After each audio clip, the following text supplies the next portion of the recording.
2, 1, 2, check. Life movement. KRS One. So I am using the mic. All right, everybody, give it up. Okay.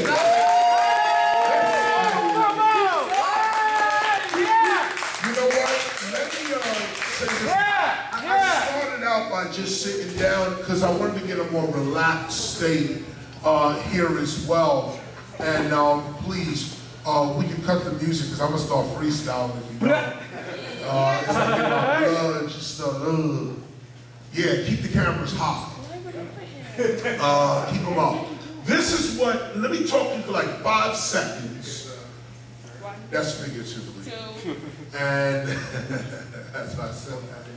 Because I'm running to do a lecture. But this is a special, special moment right here. Because those spontaneous moments where you're able to come and sit and talk and hear in a historical setting is always good. Keep the cameras high. Why? Because this is history. What am I going to tell you? Consciousness. How do you be aware? How do you stay aware? If I had one thing to say to you, like I just ran into you, what would it be? It would be this. The message would be, stay conscious, stay awake.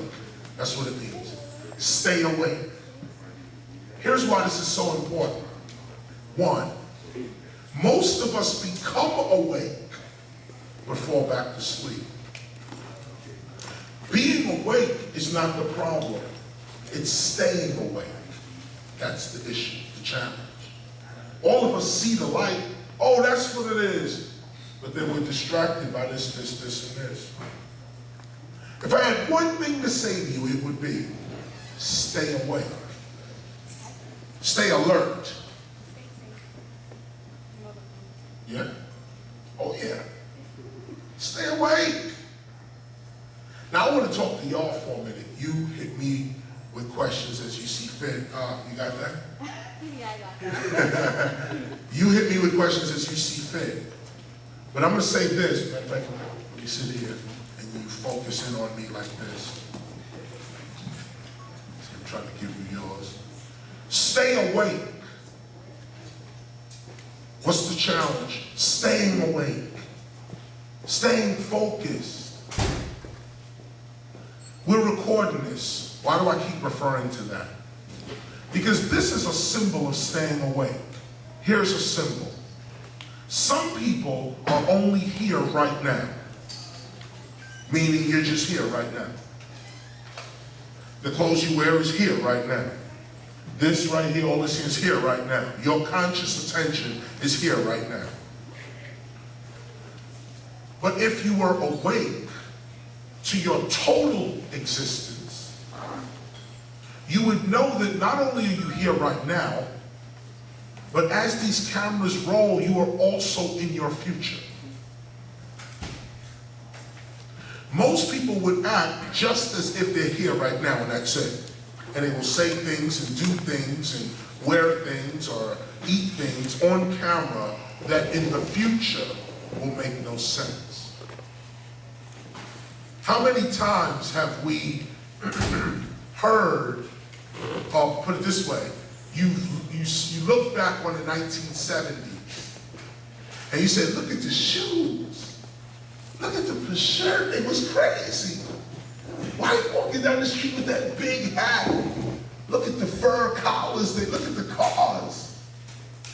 Many of you in this room probably don't remember rotary phones. Yeah, at one time, there used to be a phone that had wires. You put your finger in it and turn, and that's how you made a call. Yeah.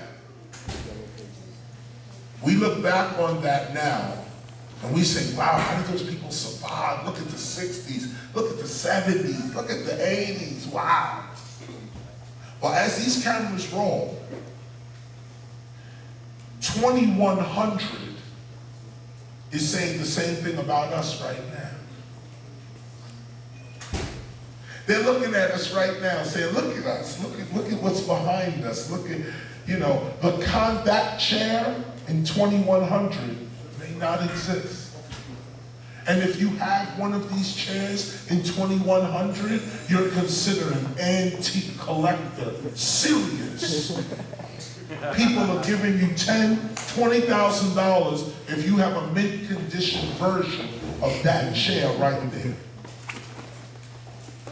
See, the reason I'm telling you this is because this is what expands consciousness.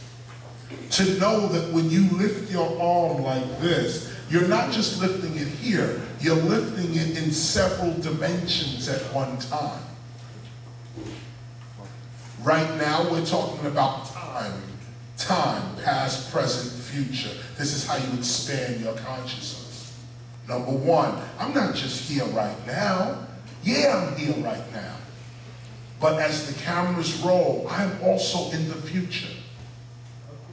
I am also teaching a university somewhere in the future. Some scholar writing a book, somebody in a library has dug this tape up, one of them or all of them. And they're studying us now, and it could be 100 years from now. What do you say to the people 100 years from now? How can you even walk in a way where they will respect you 100 years from now? What would you speak? What do you say to the one who comes after you 50 years from now? You may be 18, 17, 20 now, but in that camera, you're a grandfather already.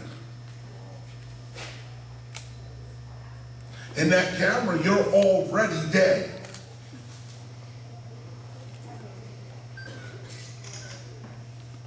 In that camera, right there, that is capturing me, you, and all of this in here, it is creating a reality for the future, which is going to be called history. If I got up right now, yeah, that is history. Yeah, history. I just wrote on the fabric of history.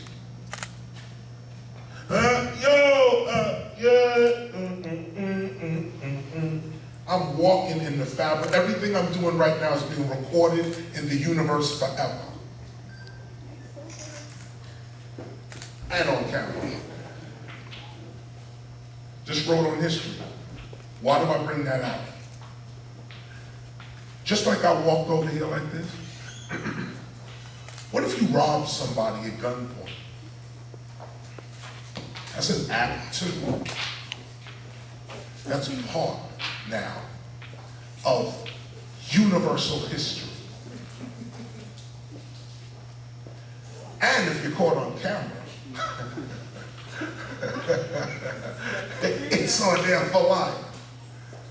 Now you guys grew up with something called the internet, or you're growing up with something called it. We didn't have the internet when we were coming up. You was able to keep secrets. These days, the society you're growing up in, everything is on camera. So wait a minute. First, as we expand consciousness, what do we see? I'm not just physical. Even as I speak to you in physical form, I'm being turned into a digital form, there, and there. I have responsibility over my digital form like I have of my physical form as well. Expand your consciousness.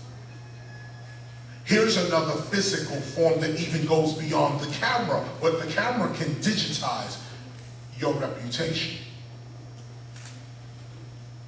Your reputation is you.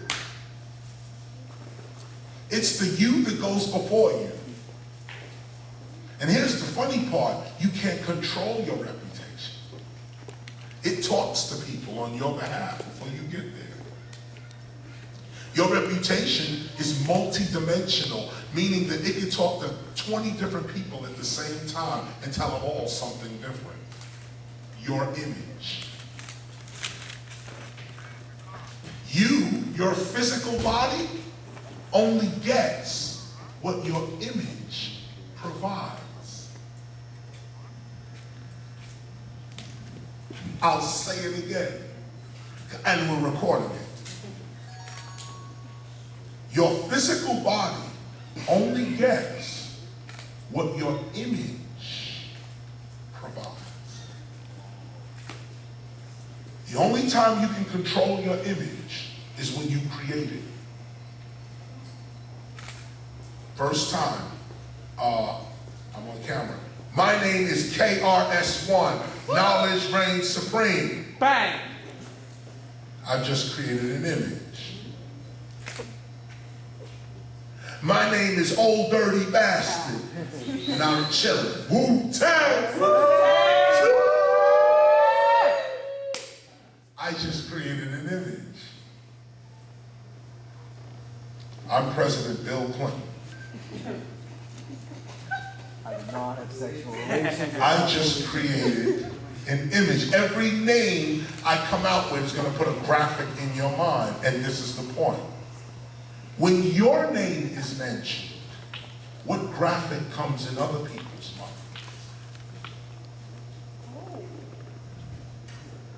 When someone says your name, what's the image that pops in there? Do they go like this, or do they do like, some other face? You have to ask yourself that quickly.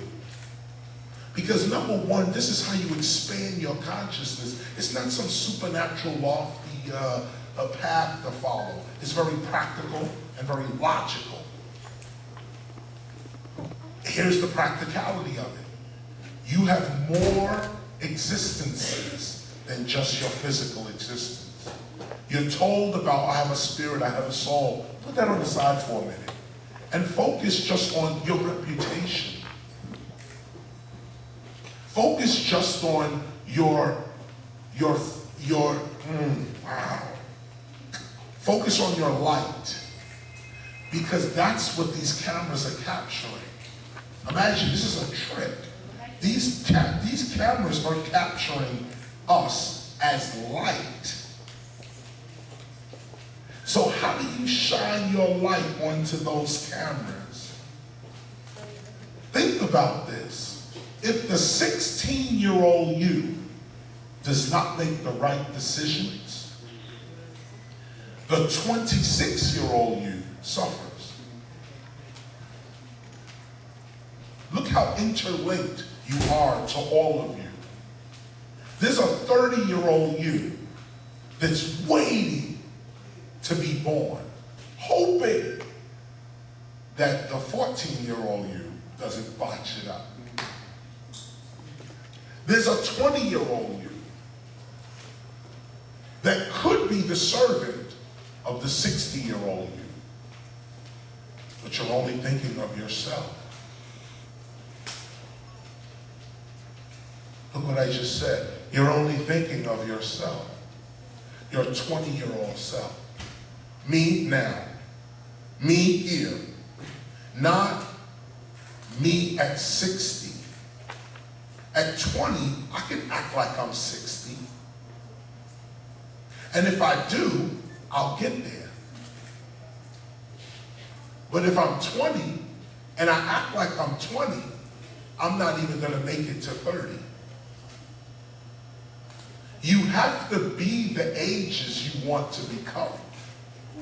That's called maturity. The age doesn't come and then you rise to it. No, you rise to the age. You have more than one existence. If there was one thing I would say to you in passing, it would be this: stay focused. Stay awake. How do we stay awake? One, there's more to you than just this. Get in touch with it. First, you have a reputation. Second, you have these cameras. And putting it this way, you have memory. You are creating the history of people to come after you. You're actually it. You're the agents of that history. Like if I got it, that's written into the fabric of the history of this event.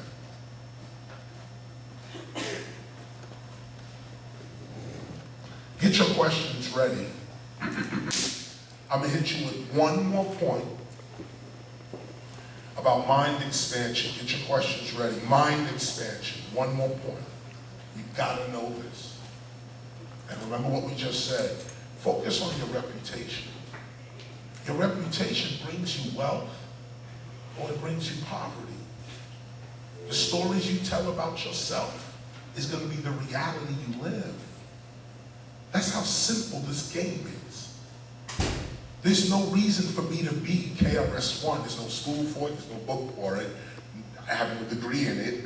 I just said I'm that. And then I backed it up with whatever that is. And suddenly, everyone said, oh, right, that's it. Someone said, what's your name? There was three of us standing there. What's your name? The first guy said, Bob. They asked him, what's your name? Jane.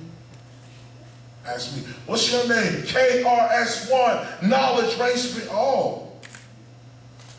This is Bob, this is Jane. This is knowledge reigns supreme. Who's gonna get the contract? Who are you? Oh, I'm Bob. Look at how you say your own name.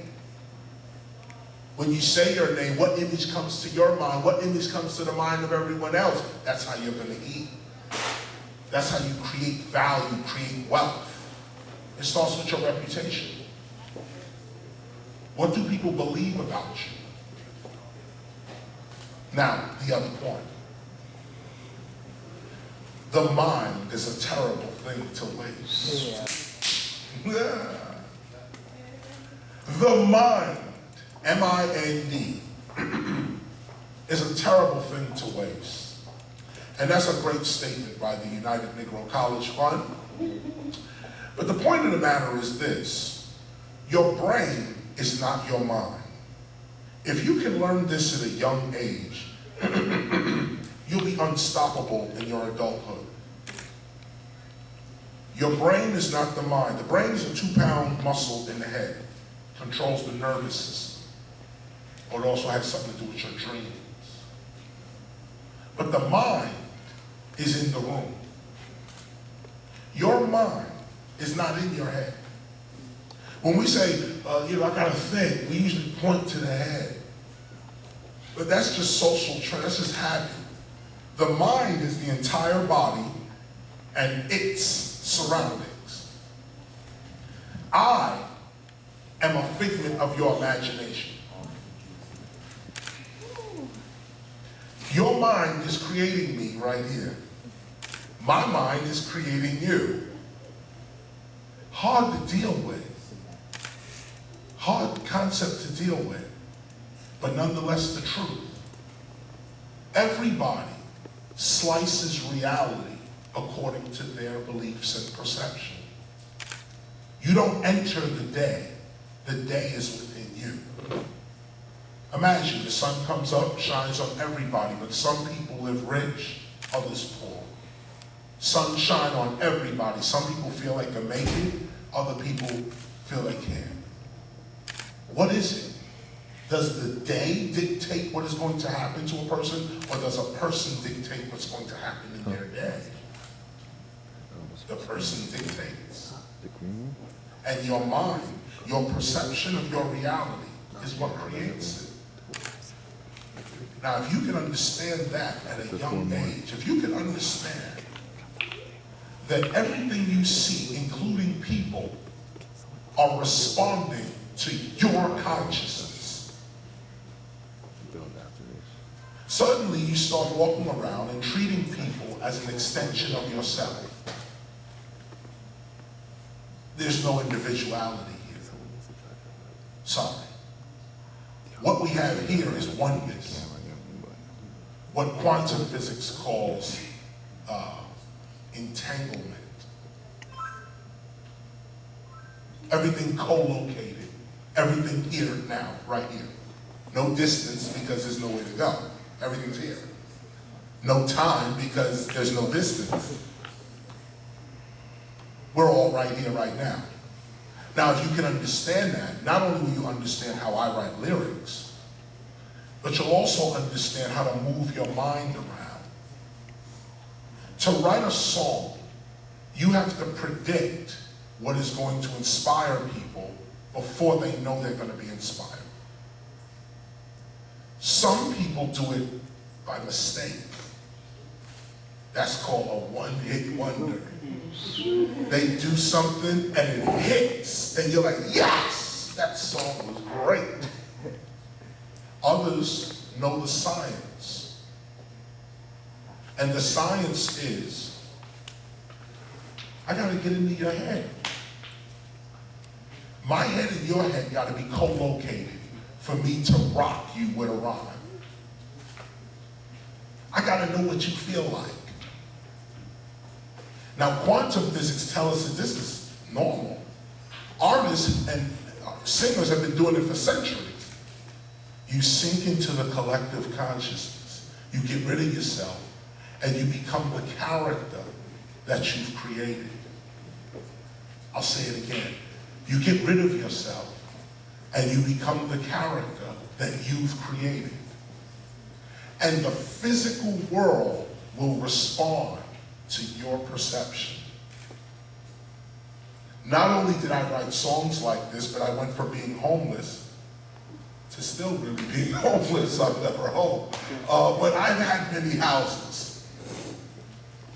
But I was first started off homeless with nothing but this knowledge. And I used it to my advantage. No one made me KRS One. And this is my final part right here. Supernatural forces are real.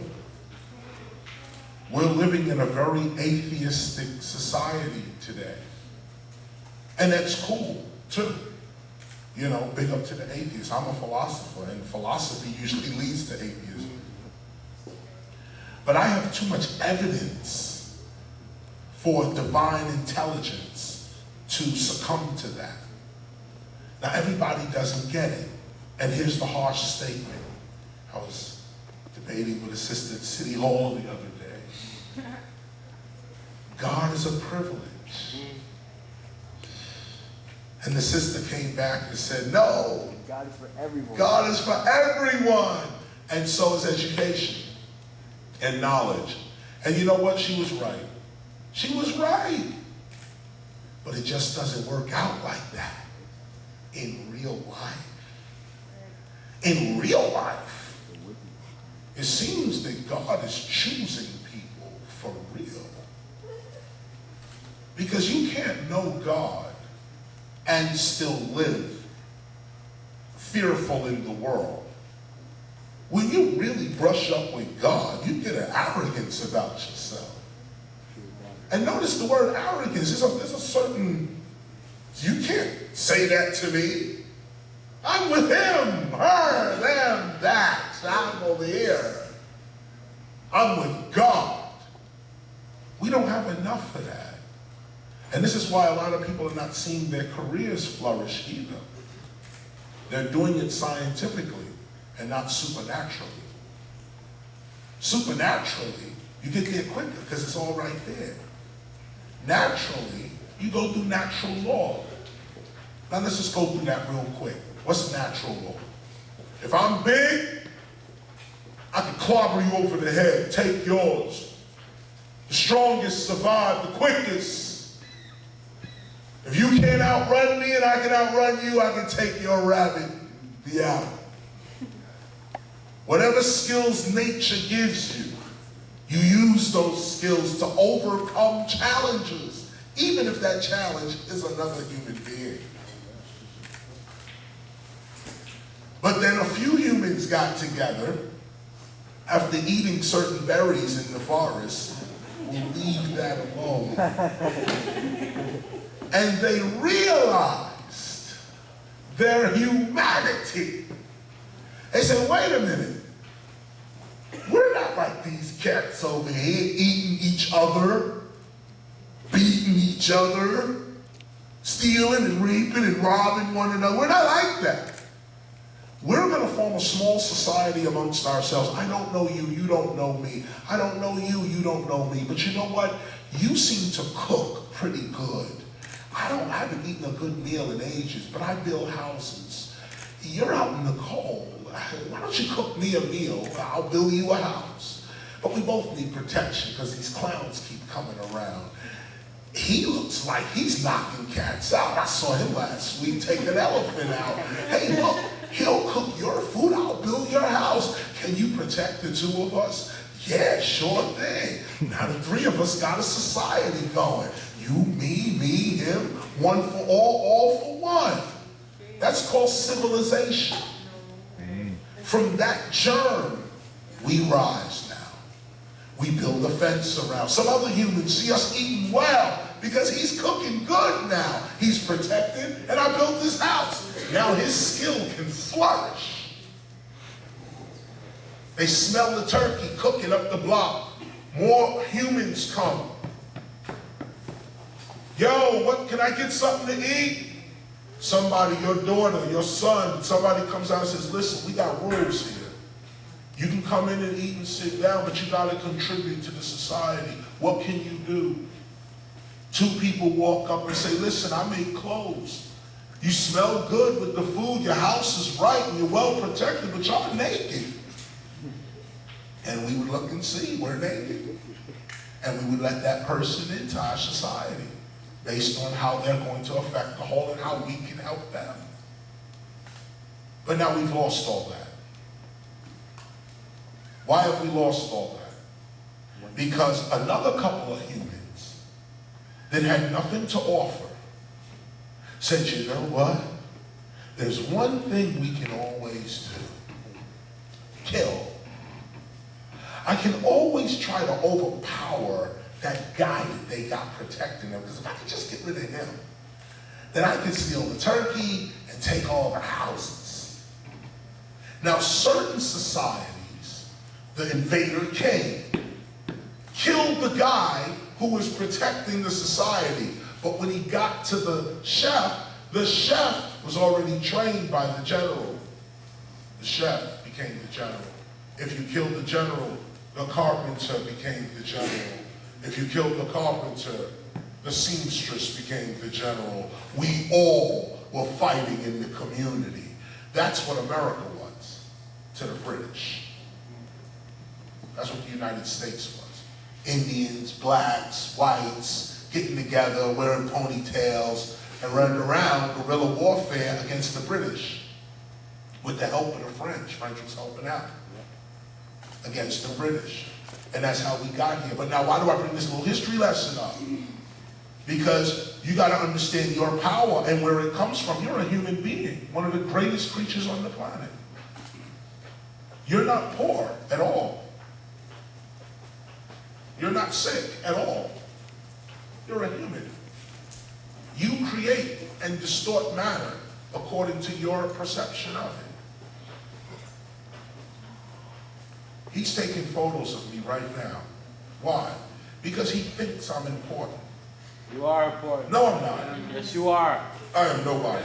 God damn it, you are. I am nothing. And let me tell you why. Because I'm only your perception of me. And that's why I say, I appreciate your perception. I really do. I really do. But if you ask me about me, well, I'm standing with you. I'm looking at KRS too, going, wow, we did all that? Really? Because I realized, no, I didn't really do anything. I really followed the request of people, the people. I allowed my reputation to speak for me. And I listened to the Most High. And so now I've arrived here. But here's the point, nothing special about it. It's just a decision you make. When someone says, what's your name? I'm no longer gonna say, Bob. What's your name? No, my name is B.O.B. and I'm from the top of the key and I'm gonna Rock it for free. yeah. Ain't no stopping me. Yeah, Rock keep it, it pop moving. I'll keep on. This is the point. How do you represent yourself? That's how reality is going to represent you. That's how hip-hop was created. That's why I'm sitting here right now. I'm self-created. And this is the last point, third last point. I just remembered this. And get your questions ready. Just remember this. And also, it's 5:30, because I'm chill, I'm good. So, oh, yo, what up, man? I can do you like that. Anyway, Kofi in the building. Last point, and I just thought about this because he was shooting me right here. And understand what I'm saying to you, because this is secret knowledge too, by the way. This is what's taught in the temples and what's not given to people because they can't understand it. Here you have it right now. Here's the final point. Self-creation. Create yourself. This is the hardest thing to do because we live in a society that tells us we need to be validated in order to be something. But hip-hop is quite different in the sense that that's the whole point to hip-hop. Validate yourself. Start with your name. Change your name. If the name you have right now is not providing health, love, awareness, and wealth to you right now, change it. Take on a whole new name. What your name is your nature. Name means nature. There's no other meaning for name other than nature. Matter of fact, if you read the Bible, every time they say, and his name was this, or in the name of that, it really means nature. When people say, in the name of Jesus, if they really took the name part out and put nature, say, in the nature of Jesus, I do this. Oh, you see a whole lot go down. But you have to actually be in that nature. The name J-E-S-U-S means absolutely nothing. Powerless. It's the nature of that term that holds all power. So now who are you? My name is KRS, Knowledge Reign Supreme, to say Chris. I give myself that authority. Then I tell the story about that authority. I have another story. It's just boring. I was born 1965, Brooklyn, New York. Bang! To a single parent. And same old story, father left, mother raised us. I went to school. I dropped out in the 8th grade. I made a rap record. And here I am. That's my other story. Yo, God bless. Chris One. Hey. And no, But wait a minute, now bang! you hit my other story now. But when I was coming up, I didn't tell that story. The story I told was, first, I was homeless for 5 years. Ooh. Yes, it was cold. We were out there, just me, writing Criminal Minded. Oh. And I wanted to be an MC so bad. You get the vision. What story do you tell about yourself? Early hip-hop used to know about this, and it's not about posturing. It's about telling another story about yourself. Here's an example.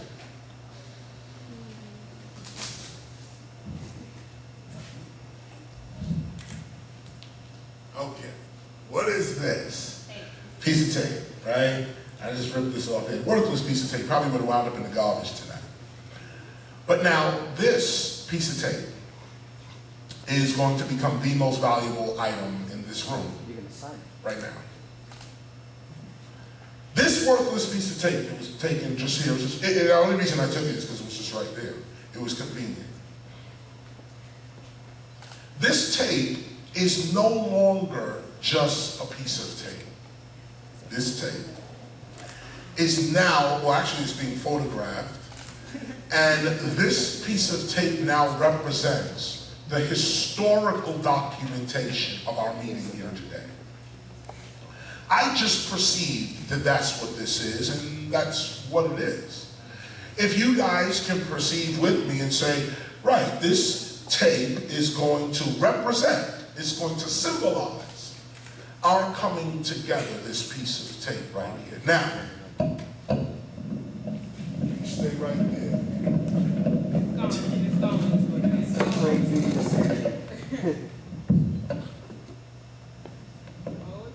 Yep. Now, this piece of tape here, check this out. I'm gonna write KRSONE, home. Okay, just wrote that on there like that. You all see it. Okay, just wrote KRS on it like that right there. Now, I'm going to ask that the organizers as well, actually, you know what, Kofi, can you do me a favor? Come here and sign this real quick, because you're kind of the reason I'm here in Toronto. Yeah, just hit this real quick. Sorry, man, just a historical document. Leave a little space there. Now, see, he's going to sign that right along my name as well, KRS ONE. Now, Kofi's getting in on it right there. You can see the cameras hitting it right there. I would ask also Butterfly, please, can you just come here and just sign this real quick? I mean, you've been organizing this event and doing your thing. Yes, please. Yeah, just anywhere right there would be just fine. Thank you. Yes. I'll take that. Yeah. Thank you. Now just throw that right on the floor there. Okay, I got 3 signatures now. KRS ONE, Kofi, Butterfly. Now, before I end, I'm going to put a year on this, and it's going to become a historical document. What I want to show you is how wealth is created. All value is perception. All value is perception. I believe that this is a very valuable piece of tape. Matter of fact, it's not even tape anymore. It's now a document. I need to really, I'm probably, matter of fact, just for the sake of it, I'm going to put it on my black book right here. Put it right there so I can save it.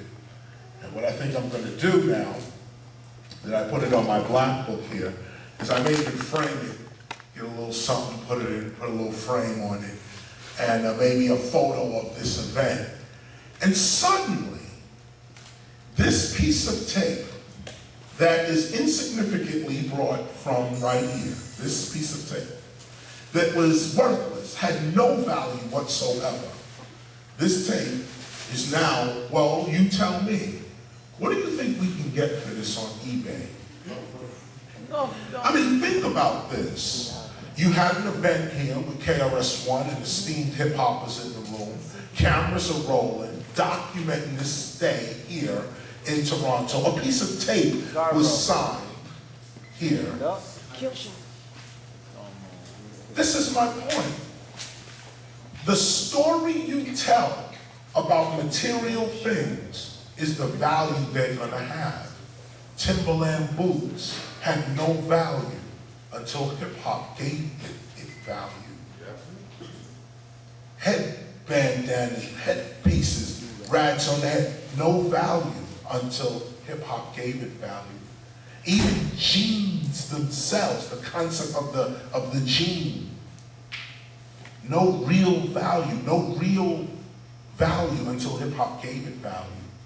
Now, what if you looked in the mirror and gave that image in the mirror value? This is the hardest piece because most of us don't believe we have value. So we look in the mirror every day and we say, that is valueless. That's what's causing poverty. Value yourself first. I am somebody. Your immediate friends are going to say, oh man, you crazy, man. You think you better than everybody else. You got to get in the habit of saying, you're right. You're right. Oh, you think you better. Yeah, right. Right. Let me show you why. Here's my skill. But it's a hard road to travel. It's a hard road to travel peace. It's a hard road to travel. But when you get there, let me tell you, it's joy like you can't imagine. I kind of get there every week, to be honest with you. And that's why I'm so passionate about relaying this to you. Because you don't have to go through life worrying at all, in no situation. You don't have to go through that. Worry is created by lack of knowledge. And not just like you're not reading or something. I mean, just awareness. Like if you knew you had another mind to go to and it actually worked for you, you'd be in a whole different situation. Questions? let's go with it right now. Brother right here with the dead press on. Alright. This is KTS, know thyself. You Know that. inspired that. You know That's knowledge right. to free. Yes, at the conference at the new City Hall, you mentioned a divine self-image or being a man, a God man or a God woman. It's one of the essence of nonviolence. And that reading and what have you and studying will help us all in that, expanding our consciousness. Yeah. What are some of your books that you've read and some of the things that really helped you to get to that? You know, that's good. I have a vast library in California. I mean, my early days, it was a lot of African history. My study is, wow, that's a tough question for me. I mean, because I could go through the regular books. Okay, George G.M. James, Stolen Legacy. They came before Columbus. All of Jacques' work. Or Francis Cress' work. Obviously, Dr. Cornel West, a longtime friend of mine as well. Race Matters and all of that as well. But you move over to philosophy. I mean, I studied most of the philosophers. I find them very boring, but that's just what philosophy is. Rene Descartes, Francis Bacon's thoughts. I kind of stay within the Aristotelian scholasticism line, meaning, you know, from Aristotle forward, even though I'm a little more sophisticated than that. But from Aristotle, then you get all these other philosophers, and each of them prove the other one wrong, which is what I find so amazing in philosophy. Like, why study philosophy at all if everybody's wrong in a succession going all the way back to the beginning?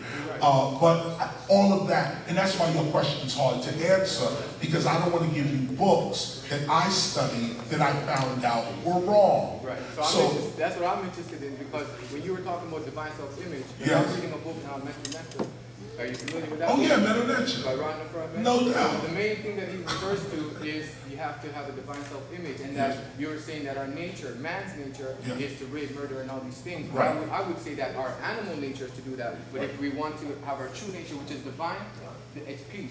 And that's what Well, see, that's the controversy right there, because that speaks to, is man animal or divine? Well, that we have two parts, not true? We have a divine image and an animal nature, right? Well, this is where that goes. This is where that goes. If you have a divine nature and an animal nature, it means that at one time the animal nature existed on its own.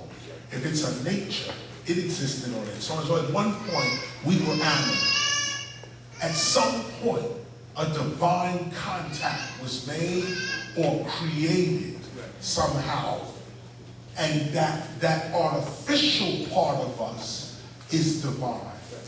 But notice the word I'm using, artificial, that we are not really divine, we are really animal. Now that's really one side. Here's the other side. The germ of life comes from outer space.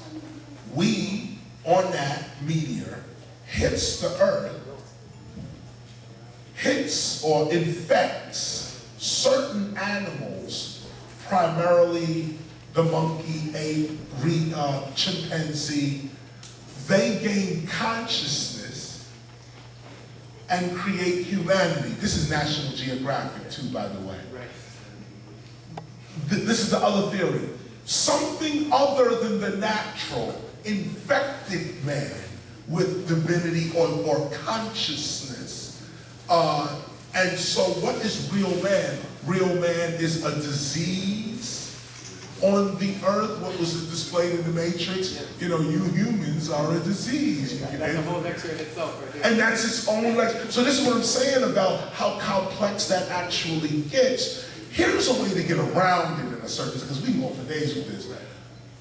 The use, the actual use of this knowledge is what's most important. The use of it. If we are divine, or if we are animal, how do we use animal and or divine to arrive at peace, security, strength, health, like that? Even the animal pieces, even the animal pieces of us, is there no good to it? So that's the question right there. You just asked the Is there no good to the animal? Satanism says yes. This is another piece of philosophy. Satanism says the love of man.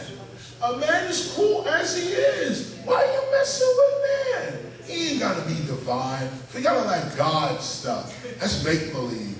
Man is cool as he is. Let him kill. Let him steal. Let him be greedy. That's who he is. Well, that's called Satanism. And hey, whatever. But we can go for, but thank you for that though, because that raised some other points about the nature of men, and that, you know, we don't have an answer to that. We can't put a period on that. That's a discussion, no doubt. Sister right here, I'm gonna take sister right here. Good afternoon. Good afternoon. Welcome to space. Yes.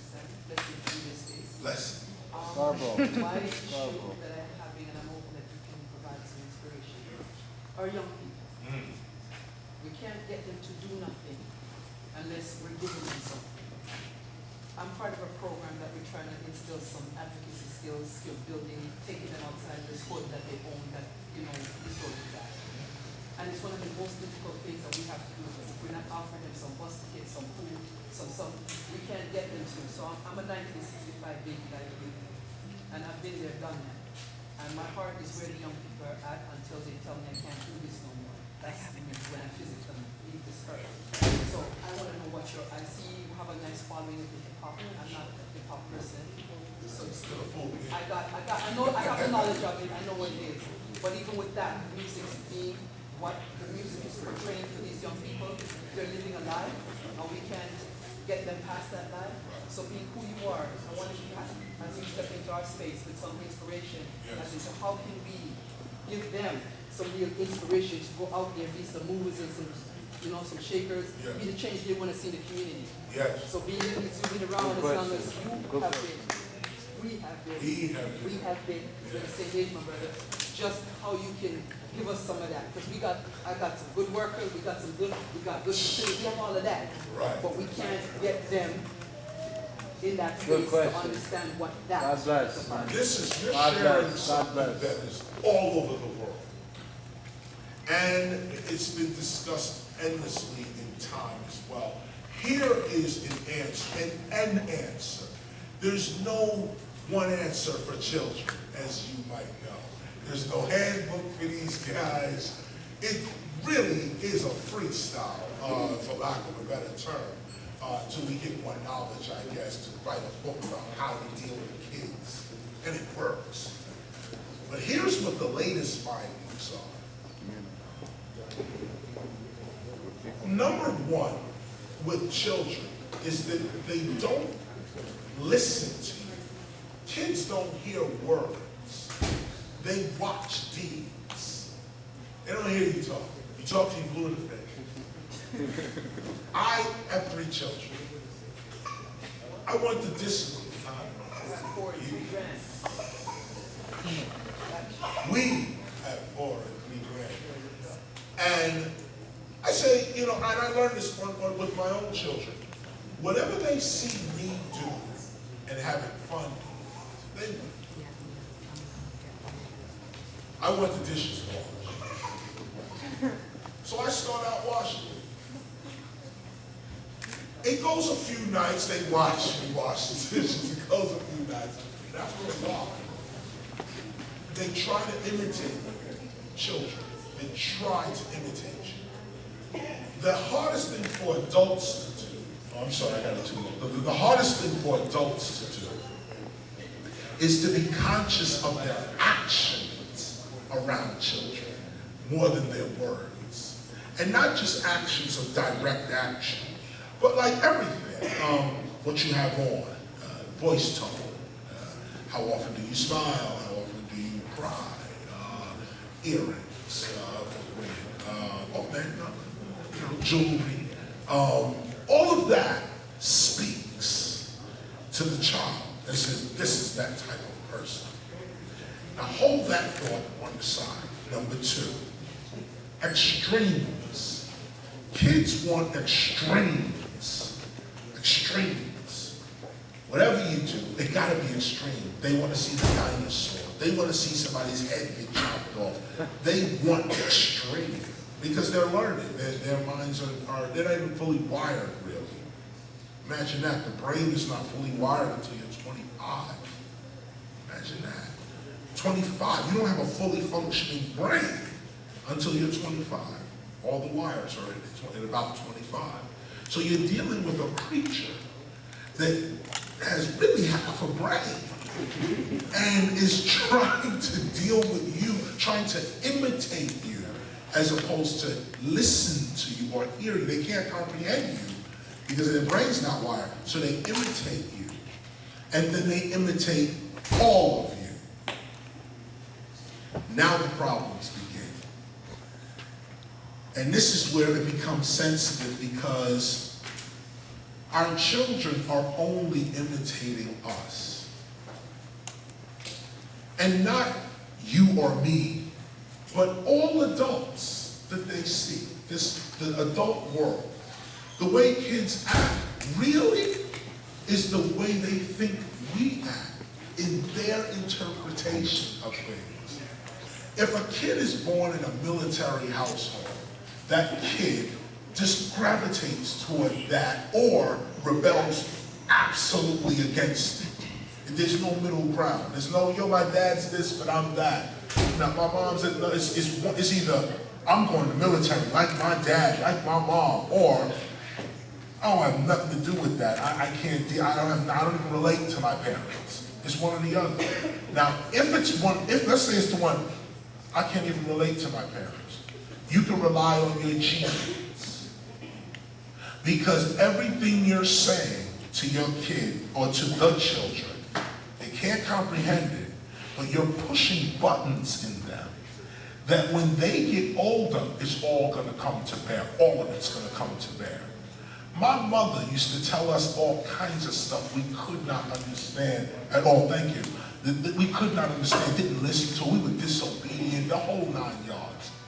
Got older. Mom, I will die for you. Why? Because I'm 25 now, and I realize everything you were saying is the truth. All children go through that if they make it. If they make it, if they get to adulthood, they usually come back to the parent like clockwork and say, Mom, you were right. I understand now. I get it. And then you have to sit there and go, now do you get it? You're 30 now, you're 40 now, now you get it? But that's the patience of mom. Say again. In between. Have patience. Sorry, teacher. Love. That's the end of the session. I hope you enjoyed the lesson. I hope we wasn't regressing. Had one more question. One more question! One more question. I'm regretting the session if you don't give us I want a period on that. Have patience. Patience.